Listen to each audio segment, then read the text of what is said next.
Coulonguli est professeure en sciences de la communication à l'université Toulouse-Jean Jaurès, spécialiste du genre, des médias et de la politique. Elle est également membre du Haut Conseil à l'égalité femmes-hommes. Mardi 17 janvier 2017, Marlène Coulonguli était à la librairie Ombre Blanche pour y présenter son ouvrage « Femmes en politique, en finir avec les seconds rôles » paru aux éditions Belin. La rencontre a été présentée par Laetitia Biscara.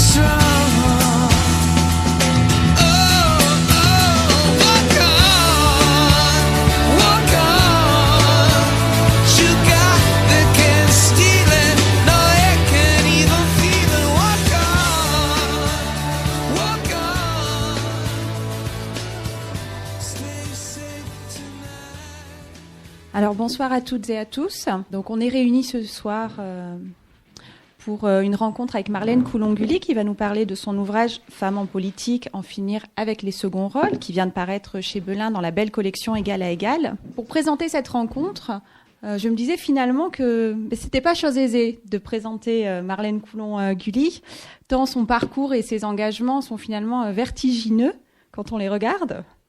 Alors que vous dire ? Alors d'abord, que Marlène Coulonguli a mené un brillant parcours académique. Elle est normalienne.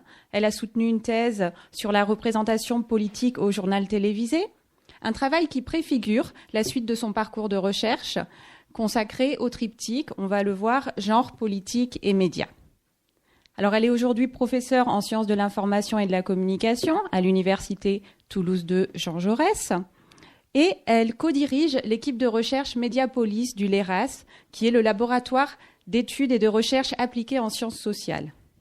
Alors au sein de cette équipe et de ce laboratoire, elle a activement contribué au développement des travaux sur le genre et les médias, le genre entendu ici comme la symétrie des rapports sociaux de sexe. En dépit des résistances françaises et même disciplinaires aux études de genre, elle est parvenue à imposer ses travaux, des travaux qui font aujourd'hui référence dans le champ des études médiatiques françaises. Alors Marlène Coulonguli a publié de nombreux ouvrages et articles scientifiques sur la fabrique médiatique du genre dans les médias. Et ces médias, elle les aborde dans toute leur diversité. Ces analyses portent tout autant sur le discours d'information. Pensons par exemple à son ouvrage « Femmes en politique, présidente, le grand défi », publié en 2012 chez Payot, ou encore sur le discours humoristique ou satirique, des Guignols de l'info ou du Canard enchaîné. Elle s'était aussi intéressée à la fiction télévisuelle, lorsque celle-ci met en scène des femmes présidentes, comme c'est le cas dans les séries L'État de grâce ou Commander-in-Chief qu'elle a analysées. Alors comme je vous le disais, Marlène Coulonguli a largement œuvré pour la prise en compte des études de genre dans les sciences de la communication française. Elle a publié plusieurs articles de référence sur les bouleversements épistémologiques qui ont été induits par ce concept de genre, qu'il convient, je la cite, d'inoculer de manière large et diffuse dans les sciences humaines et sociales. Alors, inoculer le genre. Voilà justement quelque chose qui éclaire la démarche de Marlène Coulon. Au sein du département Artecom, elle a mis en place plusieurs enseignements sur le genre et les médias. Elle s'est aussi investie dans des actions collectives. Je pense ici au réseau Arpège, qui est le réseau des chercheurs et chercheuses en études de genre des universités toulousaines, dont elle est une membre active. Elle a également conduit des recherches d'envergure internationale sur la médiatisation du 8 mars dans 10 pays d'Europe et d'Amérique du Nord, ou encore sur la place des femmes dans les industries médiatiques en Europe. En 2010, elle a assuré la coordination nationale du projet mondial de monitoring des médias, qui est en fait une enquête sur la représentation des femmes dans les médias à l'échelle mondiale. Elle a renouvelé cet engagement en 2015, pour lequel elle avait la responsabilité de la partie télévisuelle. Mais la pratique de chercheuse de Marlène ne se résume pas à l'ombre des salles de cours et des colloques universitaires. Au contraire, sa démarche scientifique est toujours articulée à son engagement dans l'espace public et politique. En 2013, elle a ainsi été nommée membre du Haut Conseil à l'égalité femmes-hommes, l'instance nationale consultative sur les droits des femmes et l'égalité entre les femmes et les hommes. Son mandat vient d'ailleurs d'être renouvelé en 2016. Son dernier ouvrage, donc qui nous réunit aujourd'hui ici, incarne très exactement, il me semble, cette double démarche. à la fois scientifique et engagée. Femme en politique, en finir avec les seconds rôles, qui vient de paraître dans la belle collection Égal à égal chez Belin, réussit en fait l'alliance entre une exigence toute scientifique, mais qui est ici mise au service d'une cause, celle de l'égalité entre les femmes et les hommes. Alors dans cet ouvrage, Marlène effectue un important travail de déconstruction des idées reçues et effectue également une analyse fine des freins et des résistances à l'égalité en politique. Elle y met au jour les articulations entre genre, médias et politique, qui sont vraiment ces trois objets de recherche fétiches. Elle fait preuve ici d'une grande qualité d'analyse, il me semble, mais aussi d'un souci pédagogique prononcé qui rend l'ouvrage accessible et même plaisant à lire. Alors ce souci pédagogique, il se reflète notamment dans l'organisation rigoureuse de son propos, puisque l'ouvrage, vous le verrez, est structuré en six chapitres qui sont même accompagnés de petites dates clés à la fin, en annexe, et même d'un quiz pour tester notre connaissance et le sérieux de notre lecture. Dans ces 6 chapitres, donc, elle dresse d'abord un état des lieux actuel de la place des femmes en politique, avant d'en expliciter les ressorts historiques et culturels, mais aussi le rôle des médias dans la lente ascension politique des femmes. Qui plus est, son sens de l'humour, ses qualités d'écriture et son goût pour la citation rendent la lecture agréable de ce petit opus et parfois même drôle face à ces élites masculines et blanches qui sont prêtes à tout pour conserver les privilèges de la République des mâles. Alors, Femmes en politique ne se limite pas à dresser le bilan de la domination masculine. L'ouvrage rend également hommage à ces femmes d'exception qui ont pénétré le monde politique, bastion traditionnellement masculin, on l'aura compris. Alors c'est un double mouvement que nous propose ici Marlène, entre déconstruction des mécanismes d'exclusion d'une part et mise en visibilité de ces femmes d'exception, d'autre part, de ces actrices. Et cette démarche, il me semble, était déjà la sienne dans son précédent ouvrage, également paru en 2016, 8 femmes sur un plateau, journalisme, sexe et politique, qui était consacré cette fois aux femmes journalistes politiques à la télévision. Alors qu'il s'agisse de la sphère médiatique ou politique, Marlène souligne ainsi la porosité et la transversalité du sexisme, ou plutôt de ce qu'elle désigne ici comme un insu structurel sexiste. Et l'expression, je crois, n'est pas anodine. Elle nous rappelle que la lutte contre les discriminations et les violences sexistes et sexuelles doit être un engagement de toutes et de tous, et que le sexisme n'est pas le fait de quelques figures stigmatisées, comme voudrait nous le faire croire dans le contexte politique actuel, une instrumentalisation du féminisme par des mouvements réactionnaires, racistes et masculinistes. Enfin, cet ouvrage se clôt sur un dernier chapitre qui fait état de pistes de réflexion et même de stratégies mises en place, mises en œuvre pour développer une culture commune de l'égalité en politique. Alors vous l'aurez compris, c'est à mon sens ici un ouvrage nécessaire qu'elle va maintenant nous présenter. Alors Marlène, je te cède bien volontiers la parole pour que tu puisses maintenant nous parler de la conquête du pouvoir politique par les femmes. Vaste projet.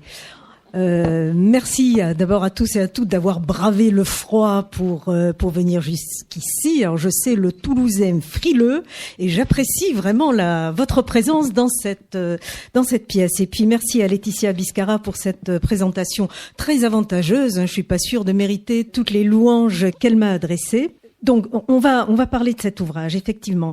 Juste en guise de préambule, je voudrais dire que quand le laboratoire de l'égalité, qui est à l'initiative de cette collection Égal à égal, donc quand le laboratoire de l'égalité m'a contacté pour me demander d'écrire ce livre, et quand nous avons discuté en particulier du titre que pourrait porter cet ouvrage, donc quand j'ai dit voilà, j'aimerais que ça s'appelle Femmes en politique, en finir avec les seconds rôles, j'étais bien loin de me douter que ce titre trouverait une illustration aussi magistrale dans les quelques événements politiques de la rentrée. Je veux parler en particulier de la primaire de la droite et du centre et de la primaire de la belle alliance populaire. Dans les deux cas, une femme sur 7 candidats, et bien voilà qui illustre magistralement la pertinence de ce titre. Donc, les femmes en sont réduites à des seconds rôles. Bon, on aura l'occasion d'y revenir dans la suite de notre propos. Voilà, nous sommes en 2017. Les premières lois sur la parité ont été votées en 2000, après modification de la Constitution en 1999. Et la question qui se pose à nous est quand même de savoir comment, près de 20 ans après le vote des premières lois sur la parité, on en est encore là. Donc une candidate sur 7 dans les primaires de la droite et de la gauche. Et si on fait le tour des candidates qui risquent d'être présentes à l'élection présidentielle, je crains que le ratio ne soit pas beaucoup plus avantageux. Les femmes, comme d'habitude, sont réduites à des postures finalement tout à fait marginales, puisque les grands partis, non, en fait non. Il y a bien une femme qui est en position non pas marginale mais centrale. Et alors là, c'est un insu qui me travaille moi. Je n'arrive pas à la voir dans mon rétroviseur. Mais bon, voilà. En tout cas, c'est pas en pensant à elle que j'ai formulé ce titre, En finir avec les seconds rôles. Bien, donc la question est la suivante. Pourquoi la question de la parité est encore à l'ordre du jour près de 20 ans après la mise en place des lois sur la parité? Alors, pour la présentation de cet ouvrage et de la réflexion qui le sous-tend, je vais organiser mon propos en 3 parties. On ne se refait pas. Donc, une première partie qui sera une espèce de diagnostic. Voilà, quid de la parité aujourd'hui. Une seconde partie qui s'efforcera d'expliciter les obstacles à un égal accès des hommes et des femmes à des positions de pouvoir. Et enfin, une troisième partie où j'envisagerai les solutions qui peuvent être envisagées pour remédier à ce mal, ou peut-être à ce mal, je ne sais pas comment il faut le dire. Alors, premier temps, quelques rappels, quelques chiffres pour nous rappeler quelle est la situation. Alors, comme vous le savez, le président de la République, comme tous ses prédécesseurs, est un homme. Le président du Sénat est un homme, le président de l'Assemblée nationale est un homme. Inutile de dire que dans ces 2 fonctions, il n'y a jamais eu de femme, bien sûr. Le Premier ministre est un homme, de même que 20 des 21 personnes qui ont été amenées à occuper cette fonction. La seule femme ayant été Premier ministre, je vous rappelle qu'il s'agit d'Édith Cresson en 1991. Édith Cresson qui a occupé de la façon la plus brève qui soit ces fonctions, puisque de tous les premiers ministres, c'est celle qui a eu la trajectoire la plus rapide à ce poste. Le syndrome étoile filante, en tout cas c'est comme ça que je le baptise, et qui a longtemps caractérisé les femmes en politique. Je vous rappelle que quelques années après, les Jupettes ont également eu un parcours extrêmement bref. Alors, je ne reviens pas sur la formulation de Juppé, on pourra peut-être en reparler tout à l'heure. Donc, les femmes ministres du gouvernement Juppé qui ont été amenées, mises sur le devant de la scène et tout aussitôt jetées, ou presque aussitôt jetées. Alors, j'étais très contente d'entendre Alain Juppé, lors de la primaire, dire voilà, je crois profondément à l'égalité entre les femmes et les hommes. Après tout, bon, il n'y a que les sots qui ne changent pas. Donc, c'était une bonne surprise. Manque de chance, c'est son concurrent qui l'a emporté, et je ne suis pas sûre de la posture de François Fillon à cet égard. Je continue ma petite litanie de chiffres. 3/4 des députés et des sénateurs sont des hommes, respectivement 27 et 25%. Alors, vous allez me dire, mais on a maintenant la parité dans les conseils départementaux, dans les conseils régionaux et dans les conseils municipaux, en tout cas des municipalités de plus de 1000 habitants. C'est vrai. On a la parité. En revanche, quand on déporte son regard sur les personnes qui dirigent ces instances, eh bien, on se rend compte que 80 à 90% des présidents, donc des conseils départementaux, des conseils régionaux et des maires sont des hommes. Voilà le triste état de notre situation. Alors, 2 hypothèses après ce rapide constat. Première hypothèse optimiste, bon, on est là dans un effet queue de comète, d'une certaine façon, et la parité ayant effectivement été mise en œuvre il y a une vingtaine d'années, elle va infuser à tous les niveaux de responsabilité politique, et on va naturellement avoir des femmes à ces fonctions éminentes, de présidence et de direction. Pourquoi pas ? L'observation un petit peu fine de la situation politique incite à un petit peu moins d'optimisme, puisque ce qu'on constate effectivement, c'est de fortes oppositions qui sont à l'œuvre malgré tout, qui sont au travail en permanence et qui font état de résistance très forte des hommes, en particulier à la parité. Alors, donc, deuxième temps, quelles sont ces résistances ? Je vais lister simplement quelques exemples qui montrent que la parité ne va pas de soi et essayer de repérer quelles sont les stratégies qui sont mises en place pour contourner les obligations paritaires qui sont inscrites dans la loi. Alors, première stratégie, contournons l'obligation paritaire. Exemple. En 2014, comme vous vous en rappelez peut-être, le Sénat a été complètement renouvelé. Et les 3/4 des sièges à peu près maintenant sont soumis à l'obligation paritaire. Or, qu'observe-t-on ? Certains sénateurs sortants, de peur de perdre leur place, ont préféré conduire des listes dissidentes plutôt que de se trouver en deuxième position derrière des têtes de liste féminines.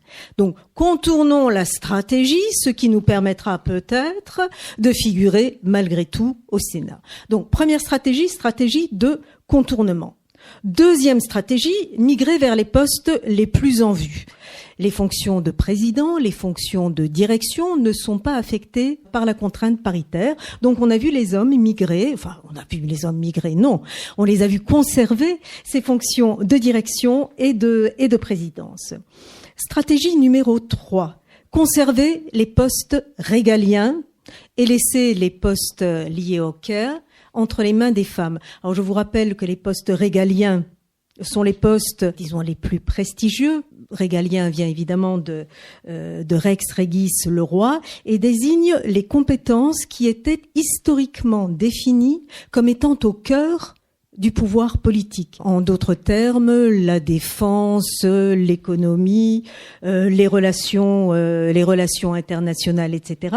Donc ces postes-là sont vraiment au cœur historique de la définition du politique. Ce sont ceux qui sont les plus prestigieux et qui permettent d'avoir les carrières également les plus complètes et les plus rapides. Donc les hommes préemptent les postes régaliens et on observe cette répartition stéréotypée où les femmes sont en fait confinées au niveau des postes dits maternants, c'est-à-dire, bon, ça reprend le terme anglo-saxon de care, c'est-à-dire qu'on va voir les femmes à des postes comme la santé, l'éducation, la famille, etc., etc.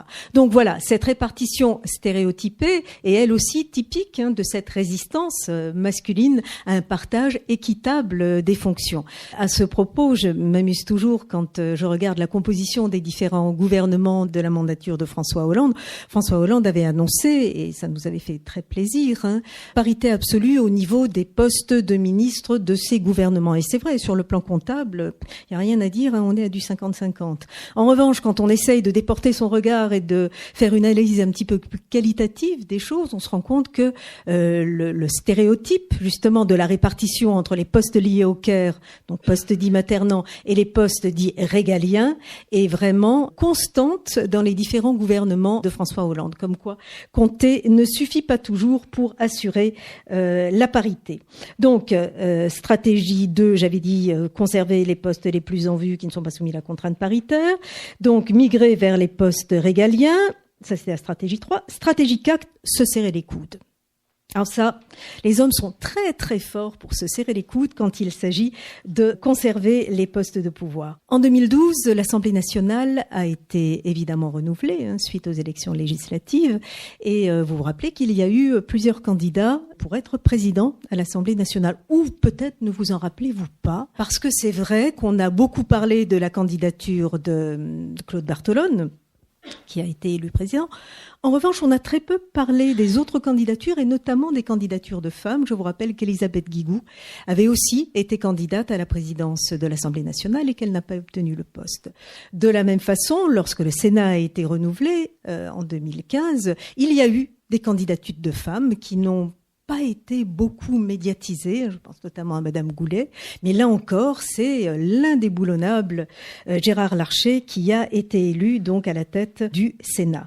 Donc, ce que je veux dire, c'est que quand il y a précisément des fonctions éminentes de ce type qui sont en jeu, on a l'habitude de dire, mais voilà, ça n'intéresse pas les femmes ne se présentent pas, elles ne se mettent pas en avant. Eh bien, même quand elles se mettent en avant, elles continuent d'être perçues comme des outsiders. Et les médias, là-dessus, ont donné corps à cette formulation, puisqu'il en a été finalement très très peu question. Enfin, stratégie 5, dénoncer un sexisme à l'envers. Peut-être vous rappelez-vous l'appel d'un carteron de socialistes trentenaires qui s'est manifesté lors justement de la mise en place des lois sur la parité et qui a dit ne pas vouloir être sacrifié sur l'autel de la parité. Donc on voit qu'il y a là un certain nombre de stratégies, certaines conscientes, d'autres moins conscientes, qui consistent finalement à faire de la politique, qui continuent à faire de la politique un bastion du masculin, enfin quelque chose où les femmes sont présentes, certes, puisque les lois sur la parité existent, mais continuent d'être marginalisées, évincées, en tout cas des premiers postes, des fonctions de direction. Donc ça, c'était pour le constat des inégalités, en dépit donc d'un cadrage paritaire qui existe depuis un certain temps. Alors, ce qui est vrai, c'est que plusieurs siècles, en fait, d'un partage du pouvoir, d'absence de partage du pouvoir, a très mal habitué les hommes, d'une certaine façon. Alors, je ne vais pas vous faire le recul historique qui devrait être fait. Nous avons là quelques historiennes dans la salle qui seraient sans doute beaucoup mieux placées que moi-même pour faire ce topo. Je vous rappelle simplement quelques points de repère qui montrent combien en France, et c'est une particularité française, combien en France les femmes ont été évincées avec constance, obstination, efficacité du pouvoir. Donc, premier point de repère, l'invention de ce que, c'est Éliane Viennot qui parle de l'invention de la loi salique. Vous vous rappelez qu'au Moyen-Âge, on a soi-disant exhumé une loi qui interdisait aux femmes d'accéder au trône. Cette loi n'existait pas, elle parlait simplement du partage des terres.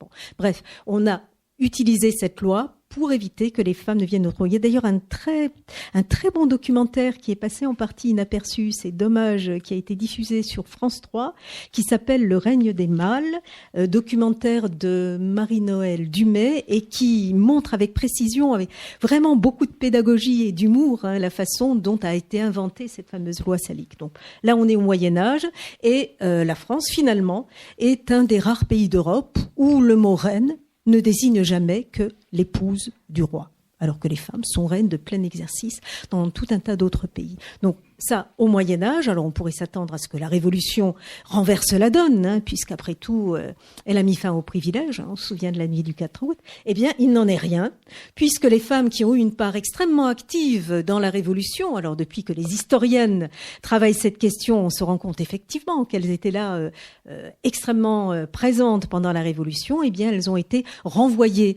dans leur foyer et exclues des droits citoyens. Alors, certaines collègues politistes formulent l'hypothèse suivante que je trouve très intéressante.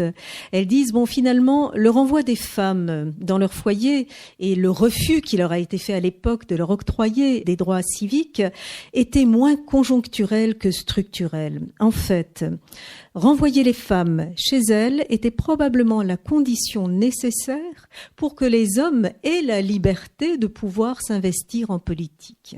Et je trouve l'hypothèse assez intéressante. Donc, à la Révolution, rebelote, donc les femmes sont exclues des droits politiques. On se rappelle évidemment de la figure éminente d'Olympe de Gouges. Une autre figure que j'aime beaucoup, Madame de Grouchy, l'épouse de Condorcet, qui discute avec Bonaparte à un moment donné. Bonaparte qui détestait les femmes qui se mêlaient de politique. Franchement, politiquer pour les femmes, c'était pas son truc. Et alors Madame de Grouchy lui dit « Je comprends bien, général, bien sûr, mais dans un pays où on leur coupe la tête, peut-être n'ont-elles pas tort d'essayer de savoir pourquoi. » Et je trouve la formulation intéressante et savoureuse. Donc voilà pour la Révolution et les années qui ont suivi. 14-18, la plupart des femmes obtiennent les droits civiques en Europe. Vous savez que ça n'est pas le cas en France, puisque le Sénat bloque à 6 reprises l'examen du projet d'accès des femmes à la citoyenneté. Il a fallu attendre 1944 pour que les femmes obtiennent leurs droits civiques. 44, après la Turquie, qu'on présente parfois comme un pays... à l'époque, en tout cas, comme un pays qui n'était pas en tête des pays démocratiques. Et il a fallu attendre, bien sûr, la bataille de la parité dans les années 90 pour que les femmes soient non seulement électrices, des droits qu'elles utilisaient depuis fort longtemps, mais qu'elles puissent aussi être élues. Donc on voit bien que l'histoire... notre histoire, à la fois contemporaine et plus ancienne, c'est finalement la longue histoire de l'exclusion des femmes de la politique, et que leur inclusion est assez récente, puisqu'elle date, comme je le disais, d'une 20aine d'années. Donc notre passif est assez lourd en la matière.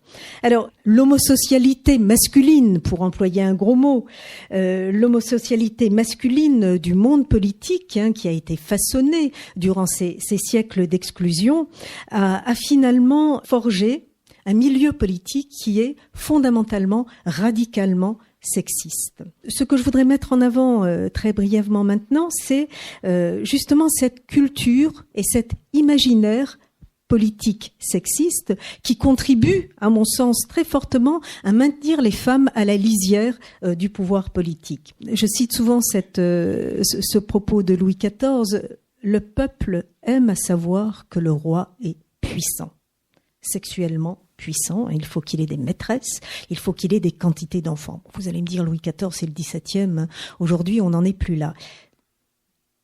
Voir. Je vous rappelle la formule de Jacques Chirac, son toast préféré, à nos femmes, à nos chevaux et à ceux qui les montent.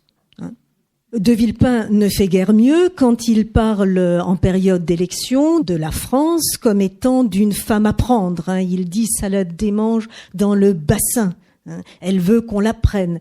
Donc voilà, je pense que cet imaginaire sexiste nous habite assez profondément et au-delà des mots, il contribue à marginaliser les femmes de la politique. Et bon, la puissance sexuelle et la jouissance des femmes, qui est son corollaire, sont un des éléments constitutifs de l'éthos de l'homme politique. Alors je ne reviens pas évidemment sur l'affaire DSK, deux mots peut-être sur l'affaire DSK qui est montrée comme étant vraiment, j'allais dire, une personnalité un peu extraordinaire dans le monde politique, quelqu'un de pathologique, mais je crains que cette pathologie à des niveaux moindres ne soit relativement répandue malgré tout. L'affaire Denis Baupin, donc membre d'Europe Écologie Les Verts, nous a rappelé que là aussi, il y avait matière à discuter, et qu'il n'avait peut-être même pas conscience d'ailleurs de harceler ses consoeurs, tant il était normal qu'un homme politique ait la jouissance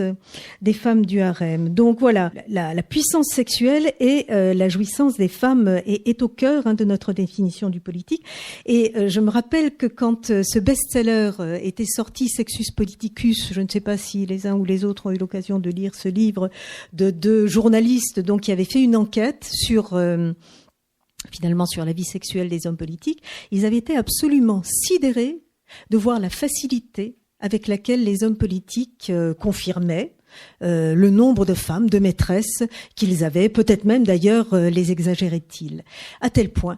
Voilà, tant cette composante est constitutive de l'homme politique. Donc voilà, cet imaginaire nous habite probablement plus ou moins inconsciemment, ou les habite plus ou moins inconsciemment. Et je m'amusais de voir aussi que nos deux derniers chefs d'État avaient respectivement 4 et 5 enfants, comme si là encore, cette espèce d'hyperpuissance, alors je vous rappelle que le taux de fécondité moyen en France doit être à peu près à 2, donc là encore, il y a une espèce de puissance qu'il s'agit d'affirmer. Donc, voilà, d'une part, cet imaginaire sexuel qui se concrétise dans cette jouissance des femmes et cette affirmation sexuée. D'autre part, le métier politique lui-même est défini, a été constitué comme étant un métier masculin. C'est-à-dire que les qualités, les vertus politiques, voilà, encore un mot intéressant. Vertu vient bien sûr du latin vir, l'homme, le mal. Donc les vertus politiques sont des vertus qui sont en général identifiées au masculin. C'est-à-dire qu'un bon homme politique, c'est quoi ? C'est quelqu'un qui a une grande puissance oratoire, c'est quelqu'un qui a le goût du combat, le goût de la compétition, c'est quelqu'un qui a le goût de la compétitivité, qui a une résistance physique, parfois aussi, parce qu'il en faut pour faire de la politique. Donc voilà, les qualités politiques sont définies au masculin. Alors, ces qualités ont vraisemblablement été forgées dans l'histoire masculine, dans les internats, à l'armée, peut-être aussi dans les bordels, j'en sais rien. Mais bref, vous savez que les bordels ont fermé, que les internats n'existent plus et que la conscription relève du passé. Il n'en reste pas moins que par une espèce de curieux effet de persistance rétinienne, on continue d'identifier la légitimité politique à la possession de ces qualités politique en particulier. Donc il y a là un défi pour les femmes qui entrent en politique et qui consiste à repenser les choses, et pas seulement pour les femmes, à repenser les choses. On pourra peut-être parler de la question de la parole, j'en discutais avec quelques personnes. Donc là, la légitimité politique s'identifie très souvent à la compétence oratoire. Un bon homme politique, c'est quelqu'un qui sait parler, qui sait haranguer les foules, et le charisme se définit par rapport à l'art oratoire. Or, les femmes ont une difficulté, semble-t-il, dit-on, par rapport à l'art oratoire, qui est défini évidemment par rapport à des compétences masculines. On aura peut-être l'occasion d'y revenir tout à l'heure. Je citais en introduction les primaires, qu'il s'agisse de la droite ou de la gauche. Vous vous rappelez que NKM a été interrompue de façon formidable pendant ces primaires, qu'elle avait un mal fou à prendre la parole. On la voyait faire des petits gestes derrière la caméra pour attirer l'attention des journalistes, pour qu'enfin on la laisse parler. Bon, des études ont montré aussi que Hillary Clinton a été interrompue un nombre invraisemblable de fois par Donald Trump, beaucoup plus qu'elle-même ne l'a interrompue. Bon, voilà. La parole est probablement un des éléments qui est au nœud de ce combat pour la légitimité politique, en tout cas pour la redéfinition des compétences politiques. Alors, je passe rapidement sur le discrédit des figures d'autorité au féminin. Dans la mesure où le pouvoir a longtemps été préempté par les hommes, nous n'avons pas de modèle. Les femmes n'ont pas de modèle auquel s'identifier pour faire de la politique.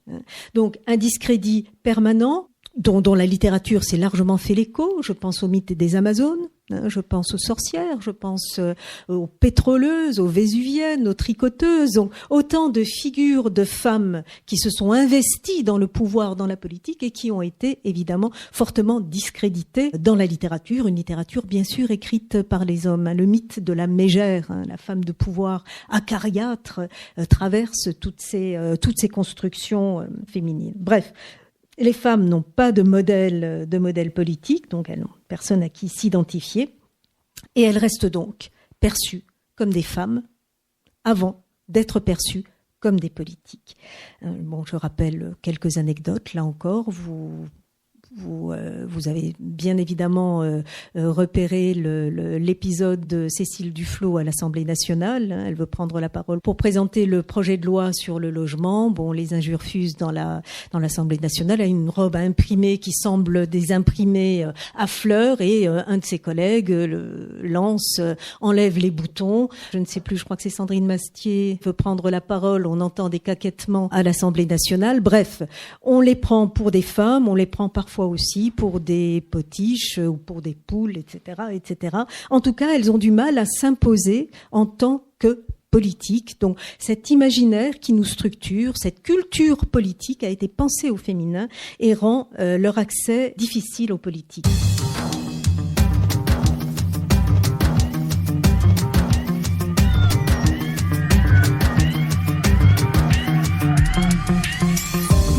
Coulonguli à la librairie Ombre Blanche à Toulouse le 17 janvier dernier pour la présentation de son livre « Femmes en politique, en finir avec les seconds rôles ».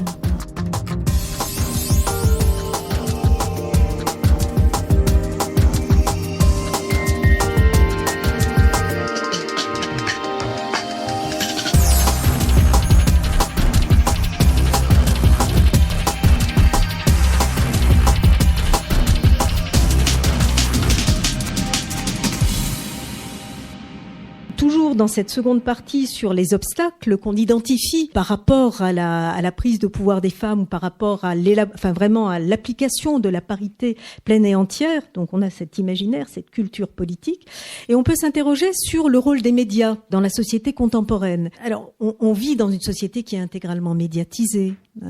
Sur le plan public, en tout cas, il n'est pas de propos qui ne soient immédiatement médiatisés. Bon, nous avons un nombre de contacts médias absolument considérable, et avec les réseaux sociaux, etc. Bon, même la vie privée n'est plus privée. Donc voilà. Quel est le rôle des médias dans la perception et dans la construction du politique? Alors, les médias sont-ils des amis, des ennemis, des faux amis? Comment jouent-ils par rapport aux femmes qui rentrent en politique? Donc, je note simplement quelques propositions. Très souvent, lorsque les médias font des portraits de femmes politiques, ces portraits commencent par des observations sur l'apparence des femmes politiques et sur leur vestiaire.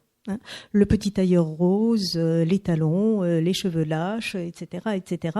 Autant de formulations qui n'ont pas lieu d'être, puisqu'il est question de politique plus que de femmes, et qu'en tout cas, qui n'existe pas lorsqu'il s'agit des hommes politiques. Deuxième point qu'on peut observer lorsque les médias parlent des femmes politiques, la dissymétrie dans l'usage des qualificatifs.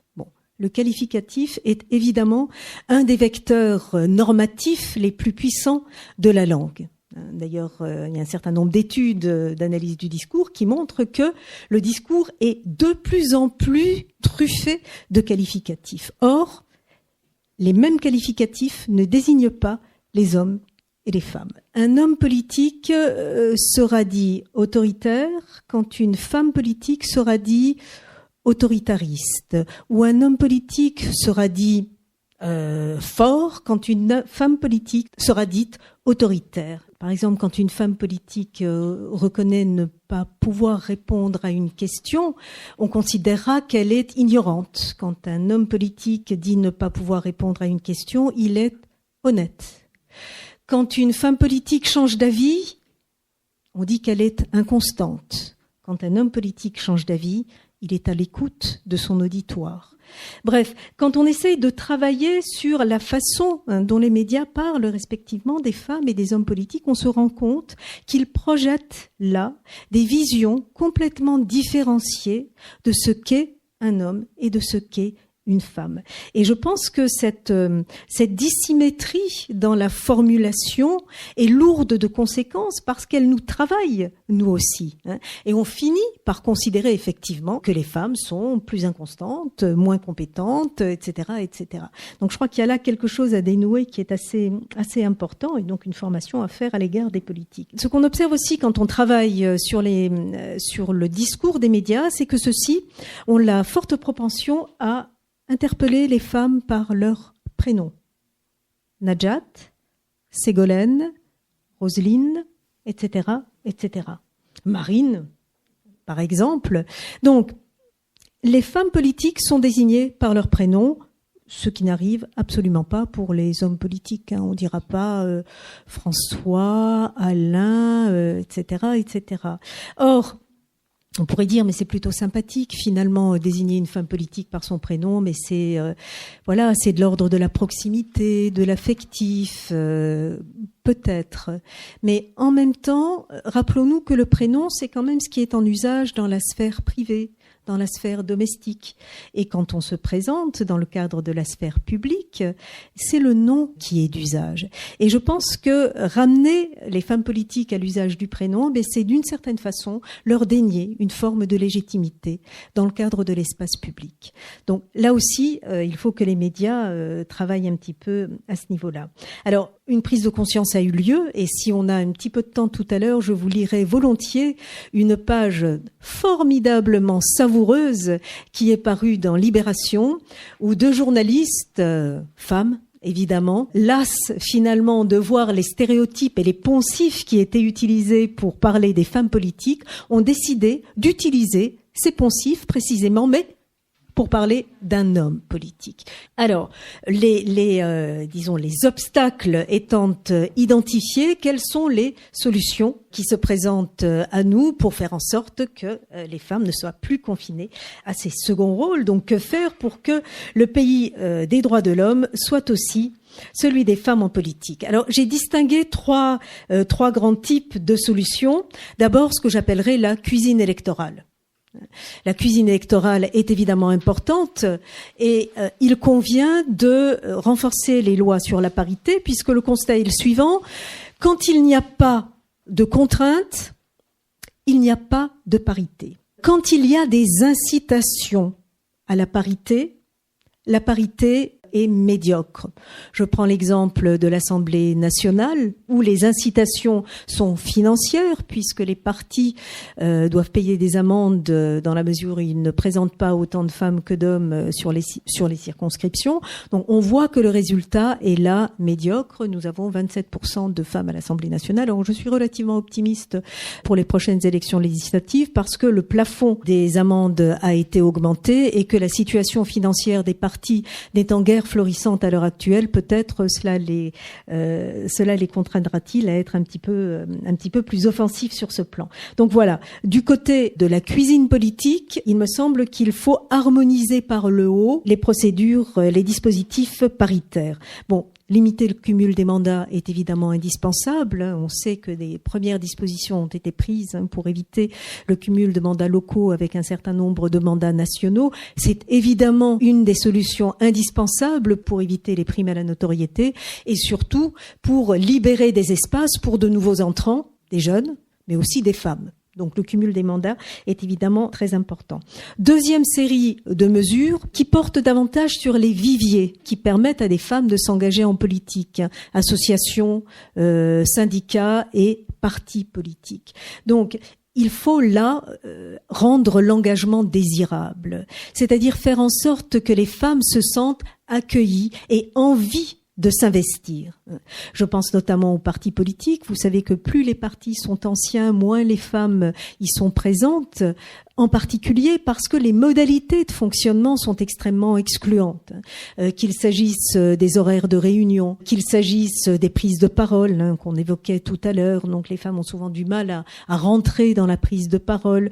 Lorsque les réunions ont lieu systématiquement, je sais pas moi, à 18h ou à 19h, évidemment, comme elles ont droit à la double journée, triple journée quand elles s'engagent en politique, c'est parfois plus compliqué pour elles. Bon bref, il y a un certain nombre d'éléments très techniques sur lesquels il faut travailler pour que les femmes puissent s'engager en politique. Ce que je veux dire par là, c'est qu'en fait, il faut éviter de considérer ces éléments comme les horaires, les prises de parole, l'organisation matérielle des choses. Il faut éviter de considérer ces éléments-là comme étant des éléments j'allais dire, de basse intendance politique. Il faut les construire comme des éléments politiques à part entière. Ça me paraît extrêmement important. Et puis, troisième type de solution, il faut évidemment promouvoir une culture de l'égalité. Promouvoir une culture de l'égalité, et ça se fait à partir de l'école, et j'allais dire à partir de la maternelle. Et on ne dira jamais assez combien les ABCD de l'égalité nous manquent, combien il faudrait revenir à ce travail de déconstruction des stéréotypes sexistes qui avait été mis en avant, en particulier dans les ABCD de l'égalité. Pour terminer, on pourrait dire, après tout, le pouvoir aux femmes, pourquoi faire ? Le pouvoir, pourquoi faire ? Des femmes en politique, ça change quoi ? Alors, certaines disent que ça change tout. Certaines disent que ça change tout, que ça change l'ordre du jour, que ça change la teneur des débats, que ça change le ton employé, ça change surtout les priorités établies. C'est-à-dire que quand beaucoup de femmes sont engagées en politique, je pense notamment au Parlement suédois, des questions traditionnellement liées au care, comme les violences faites aux femmes, comme les questions liées à l'enfance, comme le troisième âge, etc., etc. Donc toutes ces questions cessent d'être considérées comme des problèmes de second ordre et deviennent des questions politiques à part entière, au même titre que les fameux problèmes régaliens qu'on évoquait tout à l'heure. Donc des femmes en politique, ça change tout, peut-être, mais ça n'est pas sûr. Ça n'est pas sûr, et je dois dire que, d'une part, les femmes politiques qu'on a vues à l'œuvre dans un certain nombre de pays, je pense à Margaret Thatcher en Angleterre, parfois même Angela Merkel en Allemagne, nous montrent que ça n'est probablement pas aussi simple que ça, et les travaux scientifiques qui portent sur cette question sont également beaucoup plus nuancés sur l'impact que pourraient avoir des femmes en politique. Pourquoi ? Eh bien d'abord parce qu'il ne suffit pas d'être une femme pour être féministe. Ça c'est un premier point, et donc porter un agenda égalitaire n'est pas donné spontanément aux femmes. Ça demande un travail de déconstruction qui n'est pas forcément le propre des femmes. Donc premier point, donc toutes les femmes ne sont pas féministes. Deuxième point, l'appartenance partidaire, l'appartenance politique brouille les cartes.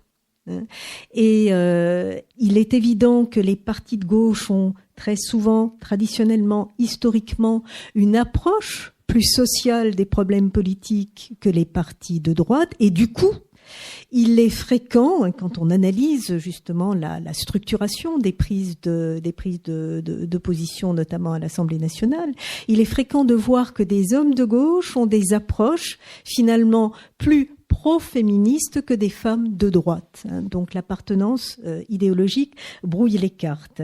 Et enfin, on considère très souvent que pour que des femmes, à supposer qu'elles aient un discours différent, portent vraiment une parole politique en tant que telle, il est nécessaire d'avoir une masse critique qu'on évalue à peu près 30%. Donc en dessous de 30%, elle ne pourrait pas apporter une parole différente dans les assemblées.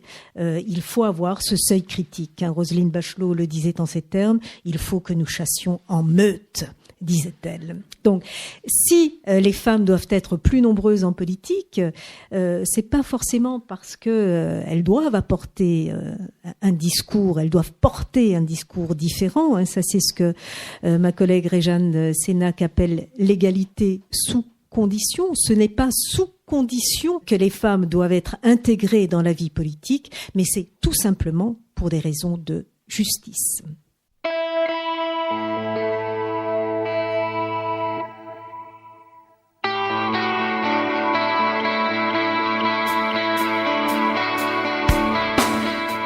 Le livre de Marlène Coulonghuili, Femmes en politique, en finir avec les seconds rôles, vient de paraître aux éditions Belin. Vous venez d'écouter une rencontre enregistrée le 17 janvier 2017 à la librairie Ombre Blanche à Toulouse. Quand Arlette chante, c'est de la verdure sur un monde difficile dur. Les paroles, bien sûr, ont un peu d'usure, mais elle chante avec un air pur. Elle utilise la fraîcheur mentholée, le peppermint pour donner son idée, de partager les baisers, les cerises, et même si c'est des bêtises, que c'est gentil, que c'est beau. Arlette it be, let's go. Quand Arlette chante, c'est du bleu de l'azur sur les usines et leurs grands murs. Les paroles, bien sûr, ont beaucoup d'usure, mais elle chante avec un air pur.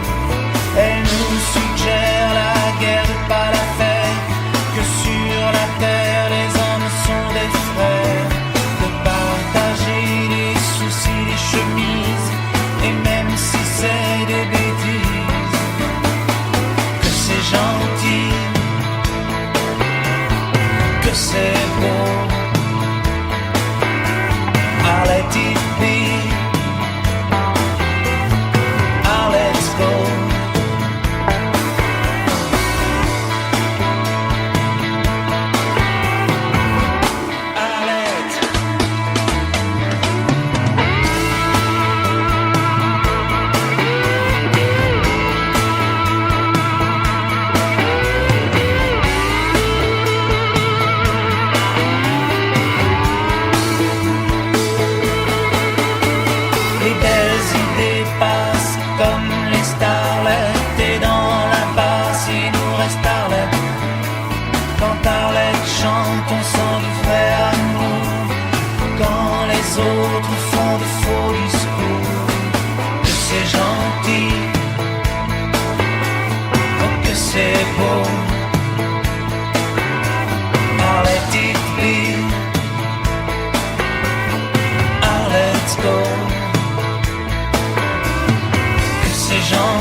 sens du vrai amour.